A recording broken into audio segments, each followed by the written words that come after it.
All right, what's everyone? All right, so in this video, what we're going to do is we're going to go over how to prepare pretty much any motorcycle for a track day.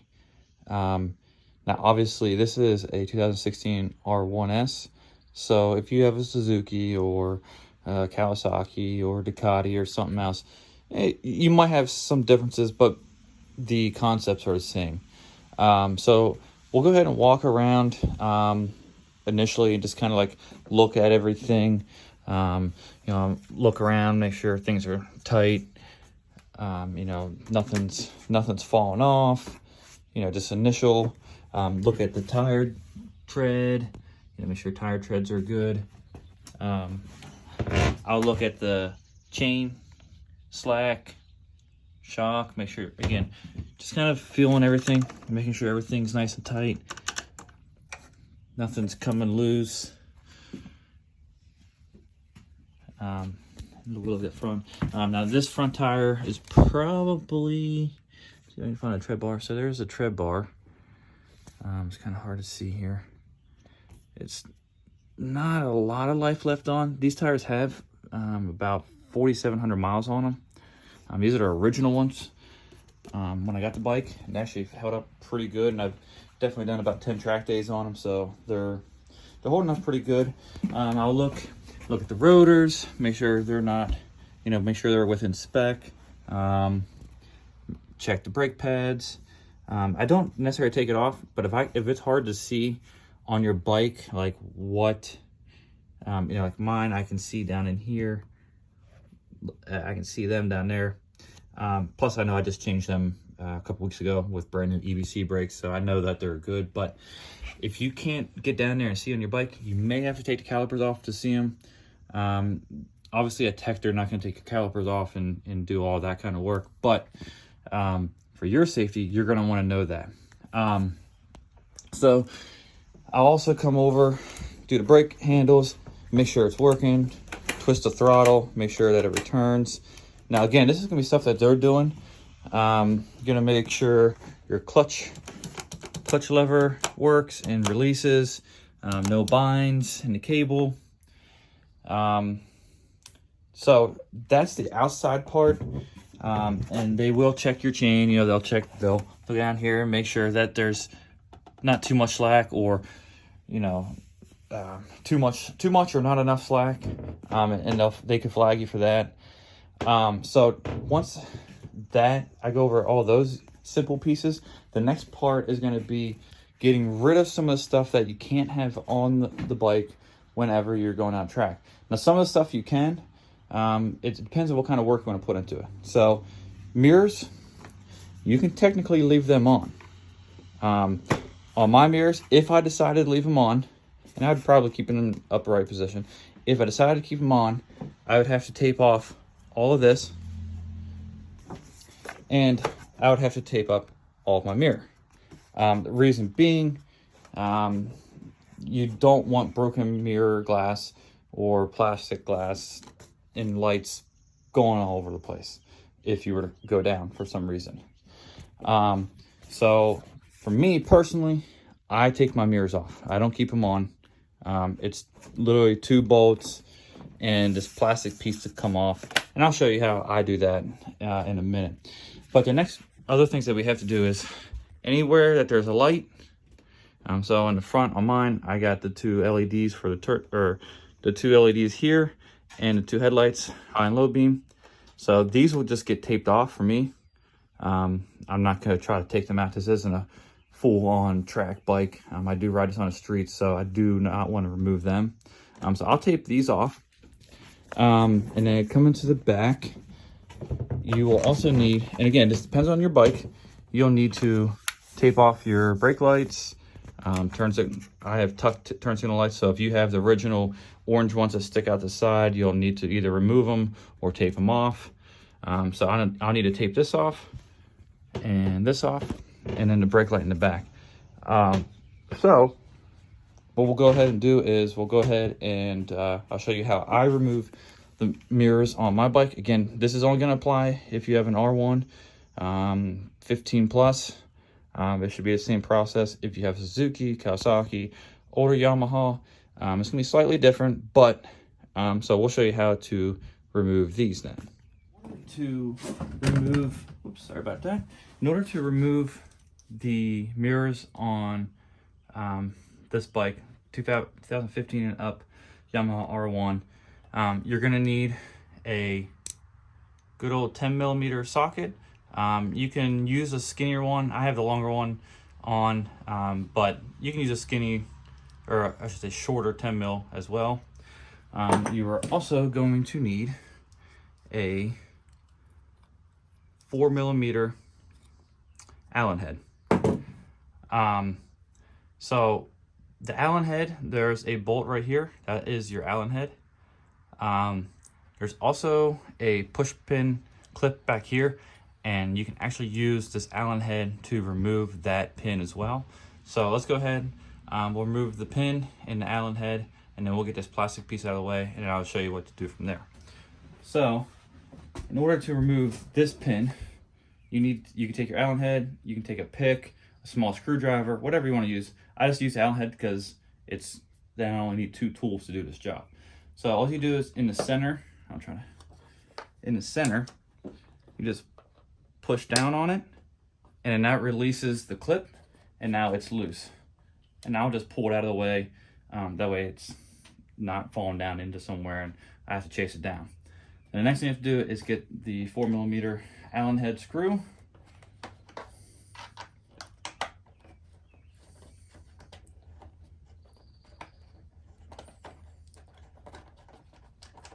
Okay, then you remove that. Now, the other part, and it's going to be kind of hard to see, it's because it's behind the handlebars. There's a little rubber grommet down here that this part sits in, and it just pulls up. So you'll just pull that up, and then this piece just pulls right out, just like that. Now, we have access to the mirror, bolts, and the wiring harness. So here's the wiring harness. All you have to do is take this clip here, lift up on it, and then remove it. So now the mirror wiring is disconnected, and you can just tuck that bad boy out of the way. And then you can take your 10mm, and you just take, there's a bolt here and a bolt here. You just take those 2 off.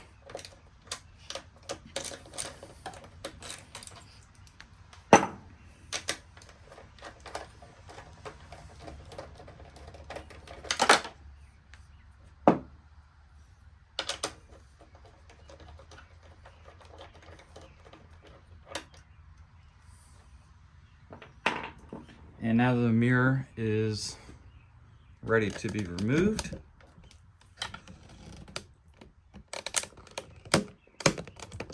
And all you have to do for that is just simply, nice and easily remove that and make sure your wire gets fed through there. And then there you go, you got your mirror removed. Now, there is one other thing I like to do with this. And you don't necessarily have to do it. I like to do it because it's just, I don't know, for safety reasons, I guess. I don't want things flopping around. But now that I have that off, you can see there is a little, I mean, honestly, it's fastened down so much with the screws and clips and everything. It's not going anywhere. But it's got a little bit of play. So what I will do is I will take a zip tie and I will feed it down through one of the holes. It doesn't matter which one it is, just one of them.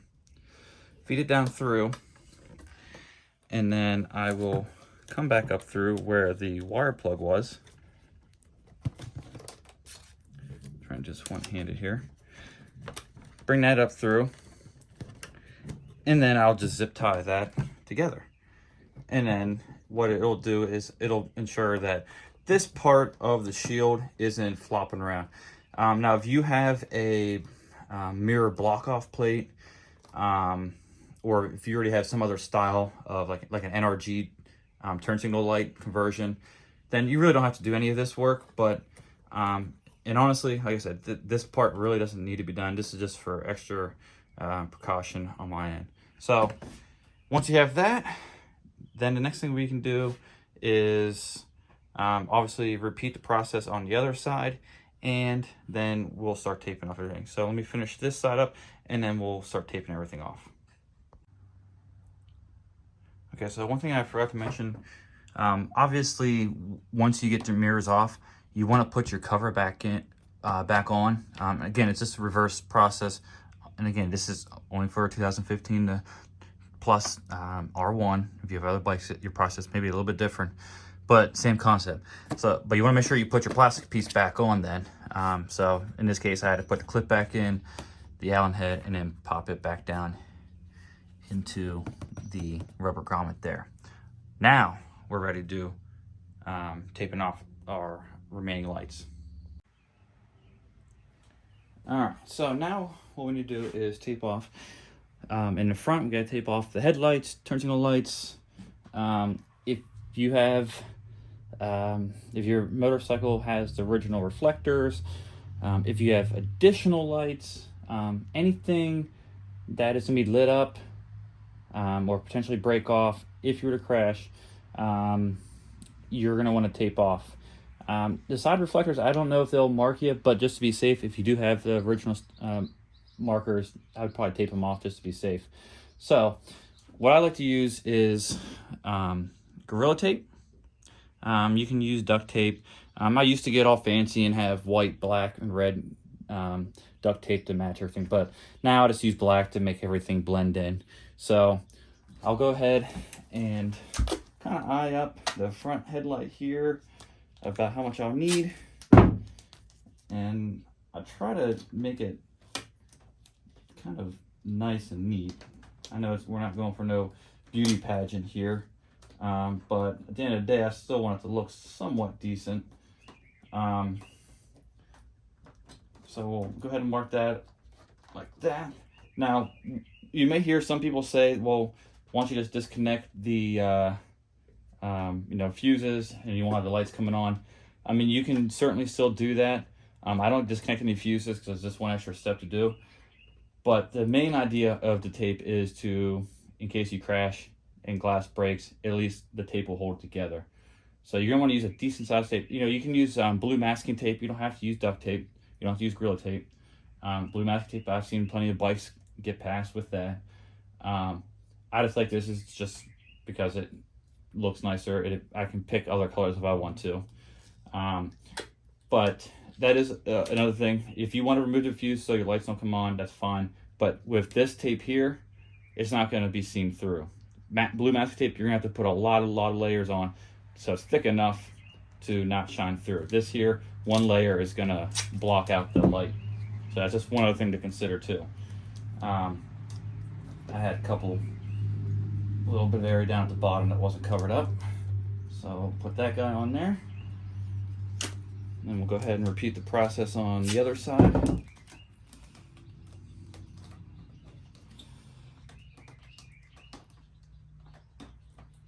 Tuck that down in there. And just a small piece for the bottom part. Again, it doesn't have to be perfect. You do want to make sure it's stuck on good. But, you know, again, you're not going for a beauty pageant unless that's what you're doing. Then you can put it on, get your X-Acto knife and make it perfect. I'm not trying to go for that anymore. I used to, but now it's just like, I just want to get it done. Now on these small LED lights that I have here, what I'll do is I'll get a strip long enough and I'll just split it down the center. And I'll just tuck it in up above, run it down. On the bottom part, I'll fold it, tuck it, do that. And then the same thing on the other side.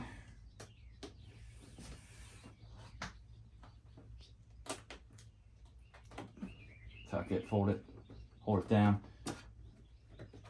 Now on this one, I'll rip off a little bit here because I don't want it getting into my air duct for any reason. So we'll just tuck that down in there. Rip that little bit off. And then if you want, you can take something down in there and make sure it's firmly pressed down on the whole thing. That's up to you.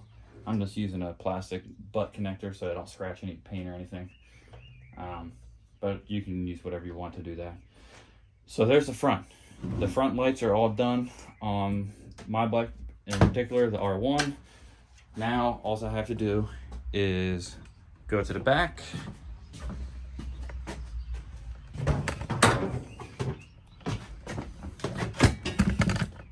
and essentially what we'll be doing is taping off the rear tail light and then the side marker light. So we'll go ahead and do that.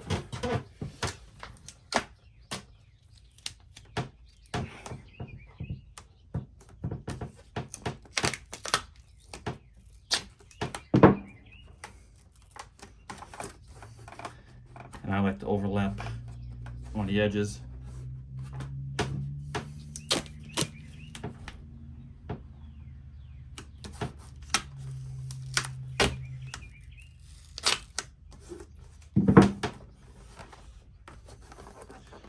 Make sure everything's firmly pressed down, and up above this, fold it over.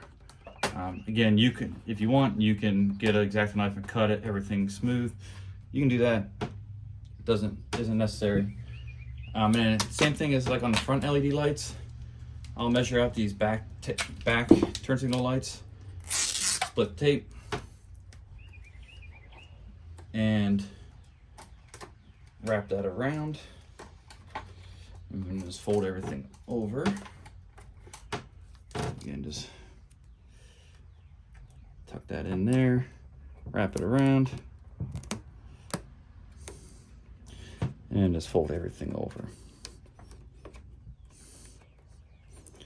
Now, the one thing I haven't mentioned yet, and again, you can decide if you want to do it. Some places won't allow it, some will.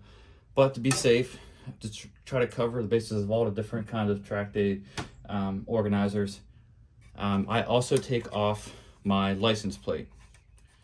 For me, it's easy. I got the NRG tail tidy, so it's as simple as 2 little plastic screws.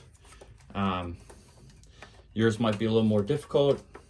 It may not be, but some organizations, I've seen plenty of people riding around with their tags on, and others I don't see it.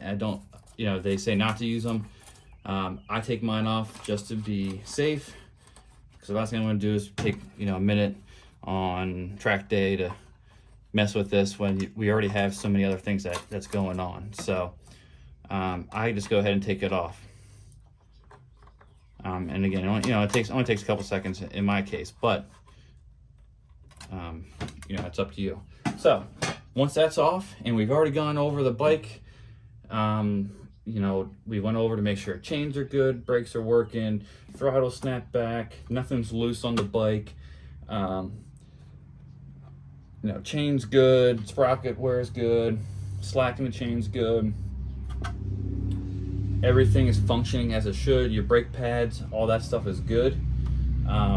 We're now ready to be tech inspected by the organization that's hosting the track day.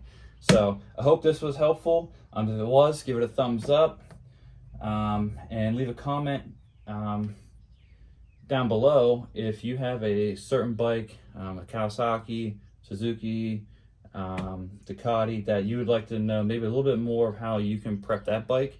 I can certainly show you those steps as well. I have access to Zenx's, Ducatis, Suzuki's, other Yamis, and we can certainly show you guys that on another video. So there you go. I hope that helps you get ready for your track day, and go out there, have fun, be safe, and enjoy the ride. Thanks, everyone.